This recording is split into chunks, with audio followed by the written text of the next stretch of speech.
Was the recent pullback in the US equity markets merely a blow-off from the excesses that have built up during the summer's option-fueled demand for tech stocks? Or is this the beginning of a longer downturn? What signs should we be looking for that this pullback might be something more than just an air pocket in an overbought equity market? That's the big conversation.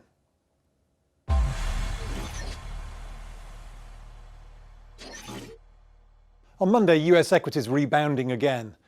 Was the sell-off over the last week the beginning of a protracted reversal or just a breather on the way to higher prices? First, we need to decide whether this summer's acceleration in options activity is going to have a long-lasting and destabilising effect on risk assets. As we discussed last week, the primary players in the summer's squeeze higher in tech were the retail accounts, who are building huge aggregate options positions via persistent but small-scale purchases of 50 contracts or fewer per transaction, and 50 contracts gives rights over about 5,000 shares. In total, these volumes have been accounting for over 50% of total options volume, overtaking the efforts of institutional investors. The institutional tech specialist, who's been dubbed the options whale, was building positions which would have affected the volatility markets more than the underlying equity. Many of their positions were delta neutral, where a call or a call spread is offset by the sale of the underlying stock, which removes the directional bias. The simultaneous purchase and sale of calls at different strikes will also reduce the volatility impact. A long call spread is when a call option is purchased where the strike of the option is firstly near the money, and at the same time a call is sold where the strike is further out of the money. So for instance, if the stock is trading at $100, you might buy a call at $105 and then sell another one at $110. The selling of the higher strike reduces the overall impact because it partially offsets the lower strike long call position. As an example, when you buy a 105 call versus stock at 100, the actual exposure of the option might be 25% of the stock. So if one contract is 100 shares, then the market maker who sells the call will buy 25 shares to be hedged. But if the investor then sells the 110 call, the market maker would buy that call and sell stock to be hedged. The 110 call might have a delta of 15% or 15 shares. Therefore, if the market maker sells that 105, 110 call spread to the investor, the lower strike requires a purchase of 25 shares, and the higher strike requires a sale of 15 shares. Thus, the net position that the market maker enters into is effectively a purchase of 10 shares to be fully hedged on that call spread. Thus, the directional impact on the stock is reduced. A very large-scale buyer of hedged call spreads will, however, still be putting upward pressure on the implied volatility. This is the option price itself. But even here, the nature of call spreads will also limit the scale of the demand for that volatility.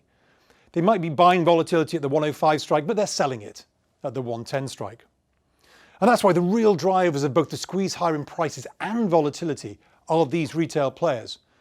Not only were they buying options outright, but according to Susquehanna, an options market maker, they were buying short-dated options with only 2 weeks or less before they expire. And as discussed last week, the gamma, or the amount of stock needed to hedge a change in the underlying stock price, increases as that expiry approaches. The retail crowd were driving up the implied volatility of the options and driving up the price of the underlying stocks. But the structural risks to the market are not as great as we might think. Yes, there's a sense of euphoria that the market has been getting overbought, but the retail crowd are buying options, which limits the losses to the amount of premium paid. Now, obviously, if these traders are putting all their free cash flow into options premiums, then they can wipe out their savings entirely. And if they borrowed money, i.e. they're trading on margin, then they could be left with losses in excess of their capital, obviously. But this is not the same as 1987, when retail traders were selling options in order to generate income. In those instances, losses can be unlimited. In early 2018, when we had the Volmageddon experience, it was again driven by investors who'd been selling volatility as an income strategy. Even in March of this year, short volatility positions were under significant pressure, as we can see from the move higher in the Volatility of Volatility Index, or the VVIX for short. Today, the VVIX has hardly budged.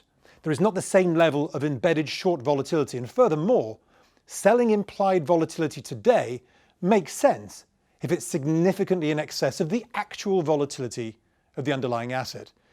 If you can sell volatility at an implied rate of 30 and the market is moving around on an actual volatility of 20, then a well-managed position should be able to make money. Today's long volatility positions are not as structurally damaging as would be an excessive build-up of short volatility. Market makers are paid to take on these risks and manage them, although the moves have become extreme. When Apple's share price was rising, so was its volatility. But when the share price reversed and fell, volatility fell as well. This again implies that the retail traders were buying calls, which is the right to buy the stock, pushing up both the level of volatility and the share price. And as the stock fell, these traders were selling to try and lock in the profits or reduce the losses, selling both the stock and selling volatility. This feels much more like transient rather than entrenched market activity. Losses will still hurt, but as long as leverage has not been used, the wounded should still be able to fight another day. And remember, some of the squeeze higher in implied volatility is because as we approach the US election, the VIX curve moves up sharply. Soon the front month contract will be October, where the future is currently at 32. I don't think the options market is necessarily the place to look for signs of contagion. Therefore, what should we be looking for to see if this has morphed into something more structural than merely short-term over-exuberance? Well, many assets have experienced explicit intervention from the Federal Reserve, who are buying various types of bonds in the secondary market. When we look at the US 5-year investment-grade credit default swap, we can see that the spread hardly moved, even when the VIX was pushing higher, and they normally have quite a good relationship. The market pricing of credit is still showing very few signs of fear, suggesting that the recent move lower in the equity market is merely the unwinding of some of the excesses of the last couple of months.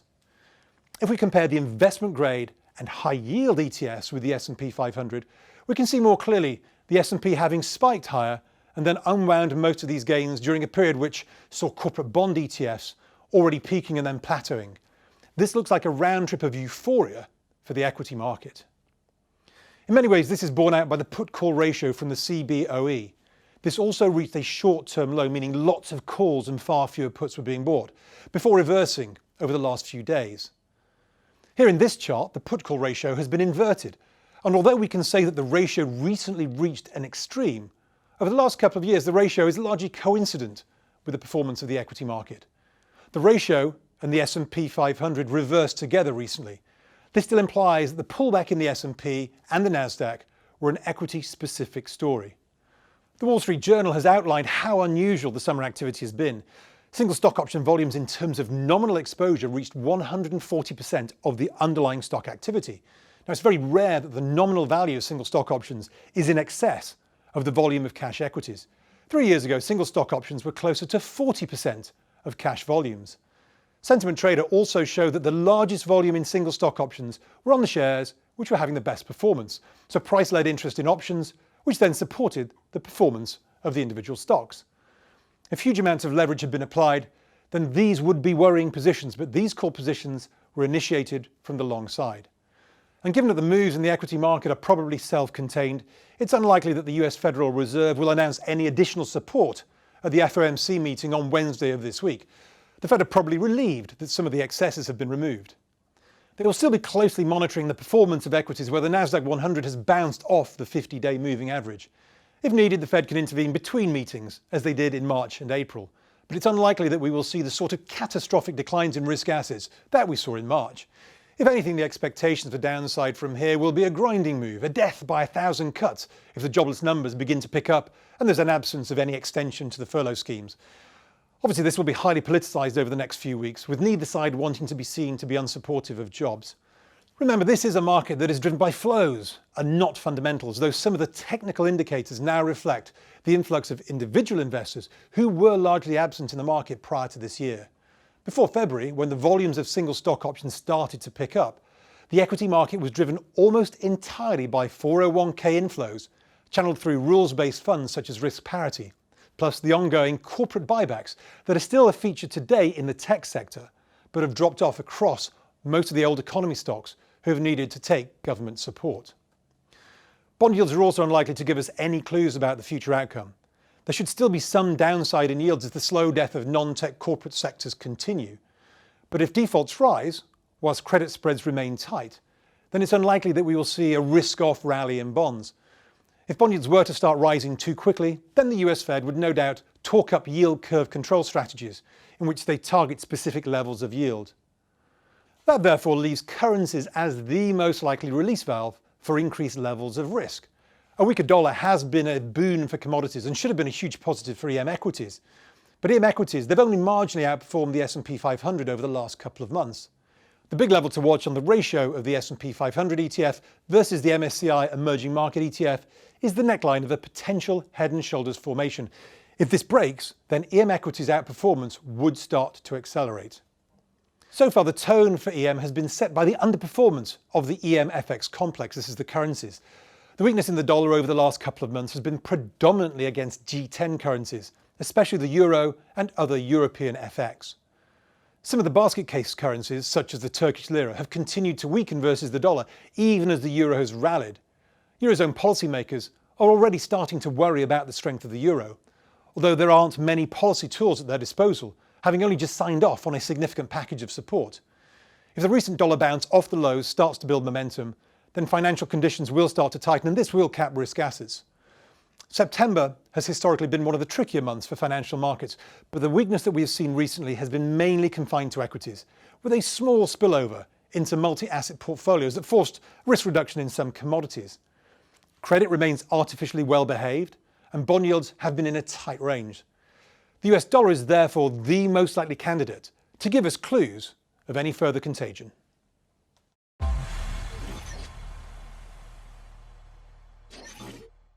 Brexit is back. In the last couple of days, the UK's currency has started to react to some of the new developments in the Brexit negotiations and uncertainty about the extensions to the furlough schemes. Goldman Sachs are increasing their risks that the UK undergoes a clean Brexit with no deal in place. Now, given the enormity of the corona crisis, it's not surprising that Brexit discussions have become far less newsworthy within the British media. But the timelines are now getting tight. The UK wants a new deal agreed by the EU summit on October the 15th. That's 1 month away. The deal needs to be ratified by the 31st of December of this year. Otherwise, the UK exits the transition period with no deal, making a clean break. The currency market has only just started repricing this uncertainty. The dollar had been on the back foot versus European currencies, with the euro leading the charge after the European Union completed its bailout package and long-term budget proposals in July, helping sterling rally even as negotiations started to falter a few weeks ago. The euro surged from 1.12 to 1.20, and this helped other European currencies, including the British pound, rally as well. Even as the discussions between the UK and the EU were deteriorating, sterling was still touching the 2-year highs at 1.34. But this has now changed. Sterling has reversed back below 130, and against the euro, it is closing on the 10-year lows. Bearish bets on sterling have increased dramatically in the last couple of weeks. The volatility of puts over calls on sterling versus the dollar, these are the risk reversals, has surged in favour of bearish bets on the pound, indicated by the sharp decline on the line in this chart. Sterling volatility has been pushing higher compared to broader base measures of FX volatility, which is still relatively subdued. Now, normally when sterling is falling, we see the UK's FTSE 100 start to outperform because many of the large cap names in the index generate revenues from overseas, which once converted back into sterling bolster earnings in local currency. So far, this hasn't happened this time. We can see that the DAX has performed extremely well versus the FTSE during the corona crisis period, mainly because the UK's FTSE is made up of old economy and value names that have struggled during this period. The DAX has in fact outperformed most of Europe, also making new all-time highs versus the Stoxx 600, though the DAX index is calculated with a different methodology. Nonetheless, we would have expected the FTSE 100 performance to improve if the pound is weaker. If the pound is heading back to the 120 region versus the dollar, and new 10-year lows versus the euro, then the FTSE should start to reverse some of its recent relative underperformance, though I don't think it will be as emphatic as we've seen during other periods when sterling has been on the back foot. UK banks are also pricing in a clean or no-deal Brexit in that they've been underperforming both their US and European counterparts since the beginning of the year. The currency should be the release valve for the UK's monetary and fiscal policy. A recent Reuters poll showed that investors overwhelmingly expect the Bank of England to extend its QE programme, with the majority of those expecting it to happen in the next couple of months. So far, the Bank of England has expanded its balance sheet at a rate that's on a par with the US Federal Reserve, but lagging that of the ECB and way off the pace of the Bank of Japan, who, incidentally, are expecting to maintain their current policy path even after Abe's departure. The UK certainly has more firepower at its disposal. Equally important will be the decision by Chancellor Rishi Sunak over whether to end or extend the current furlough scheme. It's soon due to roll off, but already politicians are lining up to demand that job support continues, with fears that otherwise there could be a loss of up to millions of jobs. Even prior to the COVID crisis, the UK's newly elected Conservative Party was going to break with tradition and boost its fiscal spending. With sovereignty over its own currency and an extension to its QE programme, the primary release valve should be the currency. We've already seen the UK's bond yields converge with those of the US, and most of this is due to the dramatic declines in the US yields. Whilst this may make the hunt for yield via US assets less attractive for UK investors, which should have supported the UK's currency, the government will crank up the printing presses, and this should continue to put additional pressure on sterling. We can loosely use a 1.18 to 1.35 range for sterling. Around 118 is where sterling traded when a clean break was previously expected, excluding the COVID lows. The 135 level is where optimism over a deal was high. Now, we could view a weaker currency as a negative because it will impact inflation, pushing the prices of imported goods higher. But in an environment where global trade volumes have declined, the UK will benefit from a weaker currency. There may be much lower tolerance for Brexit negotiations from Europe as well. During the pandemic period, Germany's exports to the UK have dropped sharply. The threat of lower UK demand for German goods was always one of the UK's bargaining tools. But if demand has already fallen, Germany will be making the adjustments already, a dry run for the impact that might have been expected if the UK makes a clean Brexit. A new bout of Brexit uncertainty will lead to a slowing down of direct foreign investment. Of course, this could all be resolved in the next few weeks of negotiations, but the window remains for uncertainty. The Chancellor is still to decide, either extend the furlough and keep the printing presses running, or let the support roll off and watch the unemployment rate shoot up again. Both of these would be negative for the UK currency. The UK therefore has a better shot than most countries at reaching a higher inflation target. Not that this would be good timing for many of the population that are already reeling under the effects of the COVID crisis. But inflation hedges would make sense for the UK, even though inflation currently remains subdued. Bond yields should go up, but this is a world of either QE or yield curve control, or both, and therefore I don't think we'll get much of a reaction there unless we get a big change in the global regime led by the US. Sterling is now a little oversold, but sterling should still fall further from here to adjust to the uncertainty, helping the UK to make a welcome adjustment to offset the slowdown. This should not be considered a negative outcome. One of the key advantages of having sovereignty over a currency is the ability to make adjustments in adversity.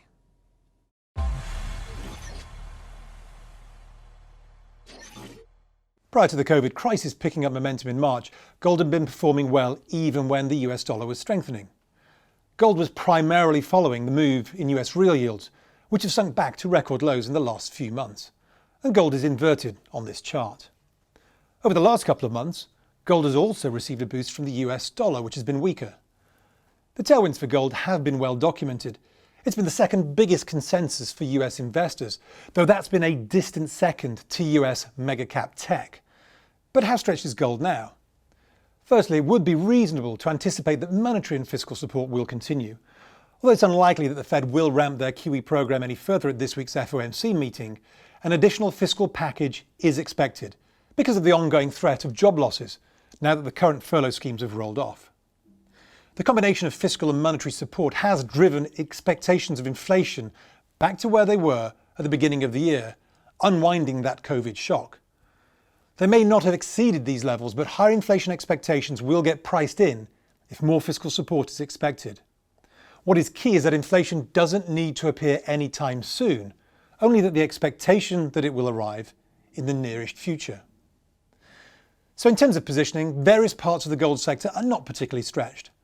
When we look at the shares outstanding, which is like open interest for the main gold ETF, the GLD, it's reached but not exceeded the previous highs of a few years ago. When we look at positioning in the gold futures market, net non-commercial, which is known as speculative positions, have actually been falling in recent weeks. Its overall positions are towards the upper end of the range, but they are by no means excessive. There is a similar story for gold miner ETFs as well. Positions have built up towards the top end of the long range, and given that gold prices have recently made new all-time highs, it would appear that the consensus is still more verbal than actual. Institutional investors have still not yet fully embraced the move. In a world where policymakers are in the driving seat for asset prices, it's clear that gold has not been engaged with anywhere near the same gusto as the US tech sector. Gold is being driven by fundamentals, but if it picks up the flow story that is currently driving tech shares, then the upside potential could be quite spectacular from here. And you can now get the big conversations from Refinitiv as a flash update on your Alexa device or Google Assistant. And if you want to know more about how to download it to your smart speaker, please go to refinitiv.com/flash briefing.